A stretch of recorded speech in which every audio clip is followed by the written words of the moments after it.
ಹಿಂಗೆ ಸರ್ ಹೆಂಗ್ ಗೊತ್ತಾಯ್ತು ಅದನ್ನೇ ಯೋಚನೆ ಮಾಡ್ತೀವಿ. ಹೆಂಗ್ ಗೊತ್ತಾಗಿರ್ಬೋದು ಇವ್ರಿಗೆ, ಎಲ್ಲಿ ನೋಡಿದ್ದಾರೆ. ಬ್ಯಾಡ್ಮಿಂಟನ್ ಅಲ್ಲಿ ಬಿಟ್ಟು ನಾವು ಜಾಸ್ತಿ ಎಲ್ಲೂ ಮಾತಾಡಿಲ್ಲ. ಅದೇ ಅಷ್ಟು ಬಿಟ್ರೆ ನಾನು ನ್ಯೂಸಲ್ಲಿ ನೋಡಿದ್ದೀನಿ, ನಿಮ್ ಜಾಸ್ತಿ ನ್ಯೂಸಲ್ಲೇ ನೋಡಿರೋದು. ಅದ್ ಬಿಟ್ರೆ ಇನ್ನು ಕ್ರಿಕೆಟ್ ಆಡ್ಬೇಕಾದ್ರೆ ನೋಡಿದೀವಿ.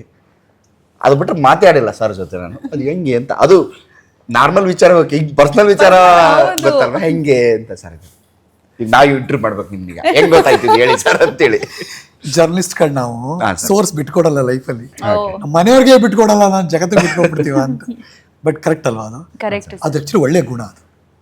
ಹಾಗಾಗೇನೆ ನೀವೆಷ್ಟೇ ಜಗಳ ಆಡಲಿ, ನೀವೇನೇ ಮಾಡಲಿ, ಈಗಲ್ಲಮ್ಮ ಟೇಕ್ ಮೈ ವರ್ಡ್ಸ್, ಲೈಫಲ್ಲಿ ಎಷ್ಟೇ ವರ್ಷ ಆದರೂ ಬಿಟ್ಕೊಡಲ್ಲ ಅವನು. ಕಡಲ್ಲ ಶಿವ, ಬಿಕಾಸ್ ಇನ್ನೇನು ಆಗೋದೇ ಇಲ್ಲ, ಕಷ್ಟ ಅದು. ಬಿಕಾಸ್ ವಿತೌಟ್ ಮಾನಸ ಶಿವ ವೀಕ್ ಆಗ್ಬಿಡ್ತಾರೆ, ಹಂಗದು.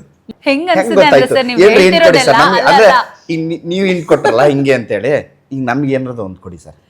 ಹೆಂಗಿದೆ ಅಂದ್ರೆ, ಇವ್ರು ನನ್ನ ಹತ್ರ ಹೇಳಿರೋ ಮಾತುಗಳೆಲ್ಲ ನನಗೆ, ನೀವ್ ಹೇಳೋದು ಇವ್ರು ನನ್ ಕಿವಿಯಲ್ಲಿ ಹೇಳಿದ್ ಮಾತು ನಿಮ್ಗೆ ಹೆಂಗ್ ಗೊತ್ತಾಯ್ತು ಅನ್ನೋ ತರ ಫೀಲ್ ಆಗ್ತಿದೆ ನನ್ಗೆ.